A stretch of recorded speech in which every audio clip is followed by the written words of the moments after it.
बिस्मिल्लाहिर्रहमानिर्रहीम। अस्सलाम वालेकुम व्यूअर्स, मैं हूं मोहम्मद कमरुज़्ज़मान और आप देख रहे हैं मेरा YouTube channel Cori's industrial electronics. Viewers, जैसा कि आप स्क्रीन पर देख रहे हैं, ये दो अदद कैपेसिटर्स हैं। ये इलेक्ट्रोलाइटिक कैपेसिटर्स हैं और इनका पूरा नाम जो है वो एल्युमिनियम इलेक्ट्रोलाइटिक कैपेसिटर्स हैं। ये इनका मॉडल नंबर है, जिस तरह ये आप देख रहे हैं CD135। ये जियांगाई कंपनी चाइना का बना हुआ है। ये वाला जो कैपेसिटर है ये निशिकॉन कंपनी का है, जो कि जापानीज़ कंपनी है। इसका जो मॉडल नंबर है वो NX सीरीज़ का है। और ये दोनों कैपेसिटर जो हैं ये 5600 UF यानी कि 5600 UF यानी कि 5.6 मिली फेराड, और दोनों ये 400 वोल्ट के हैं। ये पावर कैपेसिटर्स हैं और ये कैपेसिटर जो हैं बड़ी बड़ी पावर सप्लाईज और बड़े इन्वर्टर्स में यूज़ होते हैं। तो जब हम उनके ऊपर मेंटेनेंस करते हैं, ट्रबल शूटिंग करते हैं, तो एक टाइम ऐसा आता है कि हमें ये देखना पड़ता है कि ये कैपेसिटर सही हैं या नहीं हैं, इनको हम यूज़ कर सकते हैं या यूज़ नहीं कर सकते। तो उसी प्रॉब्लम के लिए हमने आज का ये लेक्चर रखा है। आज हम आपको इन कैपेसिटर्स को टेस्ट करके बताएंगे कि इनको आप किस तरीके से टेस्ट कर सकते हैं। व्यूअर्स, थोड़ी सी हम अगर इसकी डिस्क्रिप्शन देख लें, डिटेल देख लें इस कैपेसिटर की, जो कि हमारा CD135 था। इसके ये 5600 UF 400 वोल्ट का कैपेसिटर है और इसकी जो टॉलरेंस है वो ±20% है। ये टॉलरेंस इसकी कैपेसिटेंस की है, यानी कि 5600 UF के अंदर ±20% के अंदर अंदर ये यूजेबल है। 400 वोल्ट DC पे ये काम करता है और मैक्सिमम 85 डिग्री सेंटीग्रेड तक ये काम करता है। और इसका प्रॉपर जो नाम है वो एल्युमिनियम इलेक्ट्रोलाइटिक कैपेसिटर है। इस कंपनी की अगर हम डाटा शीट देखते हैं, देखिए जियांगाई की है, CD135 BP सीरीज़ की है और इसके मुख्तलिफ कैपेसिटेंस की रेंज बताई है। मोटा मोटा इन्होंने बताया कैपेसिटेंस टॉलरेंस 20 डिग्री C के ऊपर 160 हर्ट्ज़ जो रिपल्स होते हैं, यानी कि हम रेक्टिफाई करते हैं AC को 60 हर्ट्ज़ को अगर रेक्टिफाई करते हैं तो वो उसमें जो रिपल्स आते हैं 120 हर्ट्ज़ के आते हैं। तो ये ±20% तक आपने इसको यूज़ करना है। और बाकी मज़ीद डिटेल इन्होंने दी है कि यूज़र लाइफ के अंदर ये ±30% तक इसको यूज़ कर सकते हैं। लोड के ऊपर इसको ±20% पे। इंड्योरेंस टेस्ट यानी कि इसकी कैपेसिटी टेस्ट करने के लिए ±10% तक अगर इसकी वैल्यू हो तो इसको हम टेस्ट करते हैं। उसके बाद शेल्फ लाइफ जो है, इसको अगर रखे रखे भी अगर ये डी वैल्यू हो जाए, इसका पेस्ट या इसका ऑयल वगैरह अपनी क्वालिटी खो दे, तो ±20% ऑफ द इनिशियल वैल्यू इसको यूज़ कर सकते हैं। तो लुबे लुबाब ये है कि कोई भी हमारा ये पावर कैपेसिटर है, ये स्पेशली जिसके बारे में बात कर रहे हैं CD135, अगर ये ±20% तक इसकी कैपेसिटेंस है तो हम इसको यूज़ कर सकते हैं। इसी तरीके से दूसरा कैपेसिटर हम देखते हैं निशिकॉन, इसकी डाटा शीट है। तो इसकी डाटा शीट भी देखेंगे तो कैपेसिटेंस टॉलरेंस इसके अंदर जो है वो ±20% है एट 120 हर्ट्ज़ 20 डिग्री सेंटीग्रेड। तो कहने का मकसद ये है कि कैपेसिटेंस जो है वो अगर हमारी ±20% है तो हम कहेंगे कि कैपेसिटर ठीक है, यानी कि विद इन ये रेंज होगी। अब हम थोड़े से इसकी टॉलरेंस देख लेते हैं कि टॉलरेंस कितनी बनती है। ये देखिए, ये हमने इसको कैलकुलेट करके रखा है। अगर 5600 UF का कैपेसिटर है, 10% की टॉलरेंस जो है वो इसकी 560 UF बनेगी। और 560 UF 5600 के अंदर से माइनस करें तो 5040 और प्लस करें तो 6160 UF बनते हैं। यानी कि कोई भी कैपेसिटर जो कि 5600 UF का है, अगर वो 5040 से लेके 6160 UF तक का है, उसकी अगर वैल्यू आ रही है तो वो कैपेसिटर गुड है, बहुत अच्छा है, 10% रेंज के अंदर है। लेकिन अगर 5600 UF का कैपेसिटर है और 20% जो कि उसका 1120 UF बनता है, तो 1120 UF को अगर हम 5600 के अंदर से माइनस और प्लस करें तो ये हमारी रेंज आती है, यानी कि 4480 से लेके 6720 UF तक। तो कोई भी कैपेसिटर या जिन कैपेसिटर की हम बात कर रहे हैं 5600 UF के जो हैं, इनकी वैल्यू अगर 4480 UF से लेके 6720 UF तक है, जो कि 20% रेंज के अंदर फॉल करती है, तो इनको आप यूज़ कर सकते हैं बिल्कुल आराम से बेधड़क हो गए। लेकिन अगर आपको कहीं से कोई कैपेसिटर नहीं मिल रहा है तो इसको आप 30% तक भी यूज़ कर सकते हैं, जो कि 3920 से लेके 7280 UF तक इसकी कैपेसिटेंस बनती है। लेकिन कोशिश करें कि आप 20% से ऊपर ना जाएं, 10 और 20% की रेंज में रहें। तो बहरहाल हम ये देखेंगे ये कैपेसिटर टेस्ट करके कि इनकी कैपेसिटेंस 4480 से लेके 6720 यूएफ के दरमियान में है या नहीं है, एक बात। उसके बाद हम क्या करेंगे कि इन कैपेसिटर्स को हम वोल्टेज दे के टेस्ट करेंगे, यानी कि ये 400 वोल्ट डीसी का कैपेसिटर है तो हम इसको 350 350 वोल्ट दे के देखेंगे और फिर देखेंगे इसकी चार्जिंग कैसी होती है और कितनी होती है। उसके बाद इसको चार्ज होल्ड करना चाहिए और चार्ज होल्ड करने के बाद ये आस्ता डिस्चार्ज होता है तो इसको कितना डिस्चार्ज होना चाहिए, किस स्पीड से डिस्चार्ज होना चाहिए। तो व्यूअर्स, कैपेसिटेंस टेस्ट करने के लिए हम ये कैपेसिटेंस मीटर यूज़ करेंगे। ये देखिए थोड़ा सा पुराना है, DT9213 डिजिटल कैपेसिटेंस मीटर। इसको हम यूज़ करेंगे और हमारी जो रेंज है वो 20 मिली फैराड पे आएगी, क्योंकि ये 2000 यूएफ की रेंज है और हमारी जो रेंज जो हमारा जो कैपेसिटर है वो इससे ऊपर है, यानी कि 2000 की बजाय 5600 यूएफ का है। तो लिहाजा हम इस रेंज को यूज़ करेंगे 20 मिली फैराड। इसलिए हम इसको सबसे पहले यहाँ पे कर दिया। ये हमारा जो है मीटर ऑन हो गया और उसके बाद सबसे पहले हमने क्या करना है कि इसको हमने डिस्चार्ज करना है। और डिस्चार्ज करने के लिए आप एक अदद इस तरह का लैंप यूज़ करेंगे। इस वक्त मैंने इसको डिस्चार्ज किया हुआ है, लेकिन आपने इसको हाथ नहीं लगाना है जब तक कि आप इसको डिस्चार्ज ना कर लें। तो इसलिए हम इसको इस लैंप के ज़रिए डिस्चार्ज मेक श्योर करेंगे कि ये डिस्चार्ज हो गया है। और लैंप इसलिए कि अगर आप इसको डायरेक्ट तारों से शॉर्ट करेंगे तो बहुत ज़्यादा अगर चार्ज हुआ इसमें तो पटाखा और धमाका होगा। चलिए व्यूअर्स, इसको हम टेस्ट करते हैं, इसकी कैपेसिटेंस टेस्ट करते हैं और देखते हैं कि हमारा मीटर क्या रीड करता है। पोलैरिटी के हिसाब से हमने इसको लगाया और ये देखिए 4.85 मिली फैराड, यानी कि 4860 यूएफ, 4860 यानी 4.86। इसको हम लिख लेते हैं। ये देखिए हमारी आई है 4.86 millifarad which is equal to 4860 uF. और ये देखेंगे आप 4800 जो है वो 20% के अंदर आता है। 4480 से लेके 6700 इसके अंदर आता है। इसमें नहीं आ रहा क्योंकि 4800 जो है 5040 से नीचे है। तो ये हमारा जो आ रहा है वो 20% रेंज के अंदर आ रहा है। तो इसलिए हम कह सकते हैं कि ये 5600 की बजाय 4860 यूएफ इसके हैं। 20% रेंज में इसको हम किसी हद तक यूज़ कर सकते हैं। चलें व्यूअर्स, अब हम इस कैपेसिटर को टेस्ट करते हैं पावर दे के चार्ज करके और देखते हैं कि ये कितना चार्ज होता है और उस चार्ज को कितना होल्ड करता है और कितने आराम से डिस्चार्ज करता है। इससे हमको इसकी कैपेसिटी का अंदाज़ा हो जाएगा।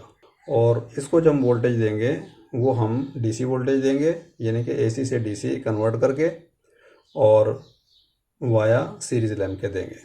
और व्यूअर्स, आपको यहाँ पर बताना ज़रूरी है कि आपने यहाँ पर कॉशंस लेनी है, क्योंकि कैपेसिटर्स जो हैं वो ख़तरनाक होते हैं, डेंजरस होते हैं।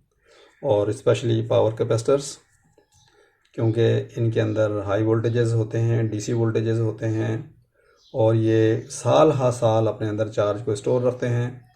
तो आपने इसको इस्तेमाल करने के लिए आपने प्रिकॉशंस लेनी है। नंबर वन ये है कि आपने किसी भी कैपेसिटर को हाथ लगाने से पहले या टेस्ट करने से पहले उसको डिस्चार्ज करना है। और डिस्चार्ज भी आपने डायरेक्ट नहीं करना है किसी भी तार के साथ, आपने उसको प्रॉपरली किसी रजिस्टर के थ्रू या किसी लैंप के थ्रू डिस्चार्ज करना है। सीरीज लैंप यूज़ कर लें या कोई रजिस्टर यूज़ कर लें। इसके अलावा चूँकि ये हाई वोल्टेजेस हैं, इसके अंदर 400 वोल्ट डीसी तक हमने इसको यूज़ करना है, तो आपने या तो हाथ में ग्लव्स पहनने हैं या नीचे आपने रबर का मैट्रेस या मैट रखना है। बहरहाल ये प्रिकॉशंस हैं कि आपने हाई वोल्टेजेस पे काम करने के लिए इनको यूज़ करना है, सेफ्टी को यूज़ करना है, उसके बाद आपने काम करना है। जब आप इस कैपेसिटर को डीसी वोल्टेज देंगे, एसी से डीसी वोल्टेज बनाएंगे, तो आपको पता होना चाहिए कि हमारे कितने एसी वोल्ट आ रहे हैं और उससे कितने डीसी वोल्टेज बनेंगे।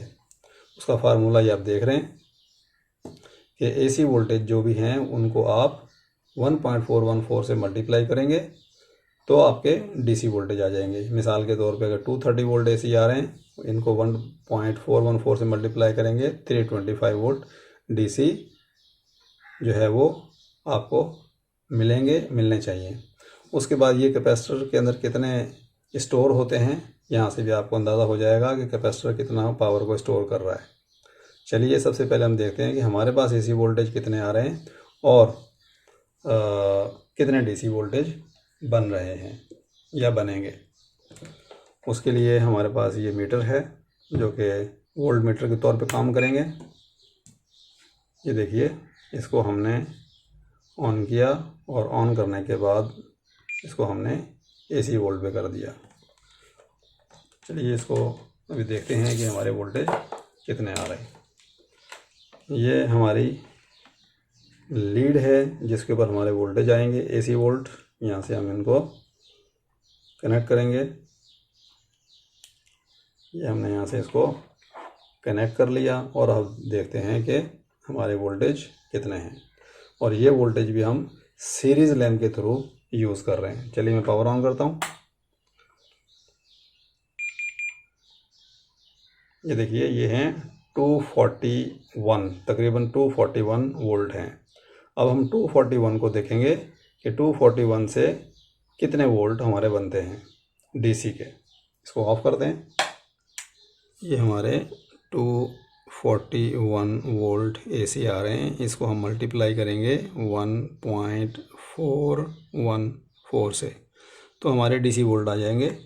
ये हमारे बनते हैं 340.774 वोल्ट डीसी, जो कि 341 वोल्ट डीसी बनते हैं।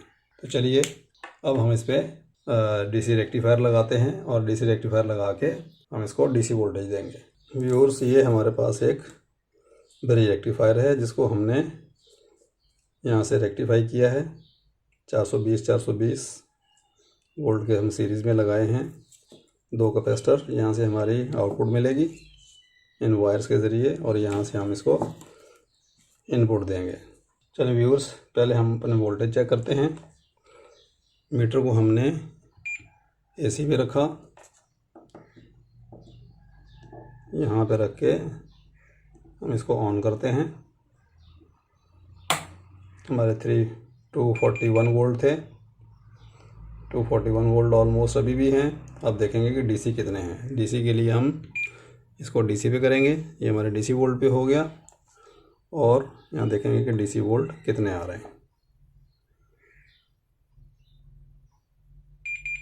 देखिए 331 वोल्ट और हमारे 341 वोल्ट जो है इस वक्त आने चाहिए। तकरीबन 10 वोल्ट हमारे कम आ रहे हैं। दोबारा देखते हैं एसी वोल्ट।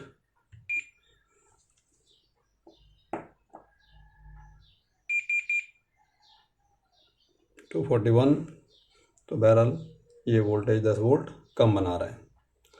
पीछे से ऑफ करते हैं। व्यूअर्स, ये वाले कैपेसिटर्स भी जो हैं वो चार्ज को होल्ड करते हैं। तो इन दोनों तारों के अंदर इस वक्त हमारे हाई वोल्टेजेस मौजूद हैं। तो आपने इनको हाथ नहीं लगाना और ना ही डायरेक्ट शॉर्ट करना है। तो हम इसको इस लैंप के थ्रू जो है वो डिस्चार्ज करेंगे।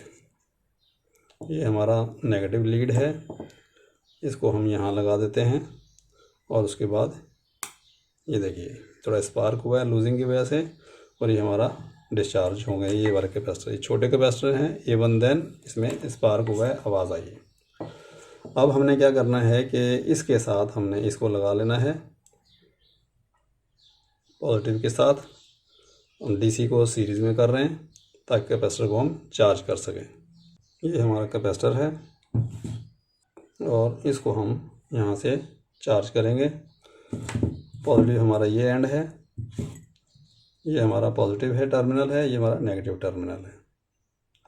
और उसके साथ ही हम देखेंगे कि हमारा मीटर क्या कहता है। ये हमारा मीटर है, इसको हम डीसी पे कर देते हैं। एसी प्लस डीसी, ये हमारा डीसी पे आ गया। चलिए व्यूअर्स, अभी हम इस कैपेसिटर को चार्ज करते हैं। चार्ज को चेक करने के लिए हम अपने मीटर को पहले यहाँ लगाएंगे नेगेटिव पॉजिटिव पे। ये देखिए यहाँ पर 7.7 वोल्ट आ रहे हैं और इसको हम अभी चार्ज करेंगे। ये हमारी जो है वो नेगेटिव टर्मिनल है हमारी सप्लाई का, ये वाला। और उसके बाद हम इसको लैंप के थ्रू चार्ज करेंगे, तो लैंप का जो टर्मिनल है वो प्लस वाला ये है। चलिए सबसे पहले हम पावर ऑन करते हैं। ये पावर ऑन किया, उसके बाद हम इसको यहाँ से देखिए नेगेटिव टर्मिनल लगाया और उसके बाद ये पॉजिटिव लगाया, तो हमारे लैंप के थ्रू हमारी चार्जिंग हो गई। ठीक है, ये हमारे वोल्टेज राइज हो रहे हैं। हमारे 331 वोल्ट आ रहे थे। अब ये देखिए कि कितने वोल्ट तक ये चार्ज होता है।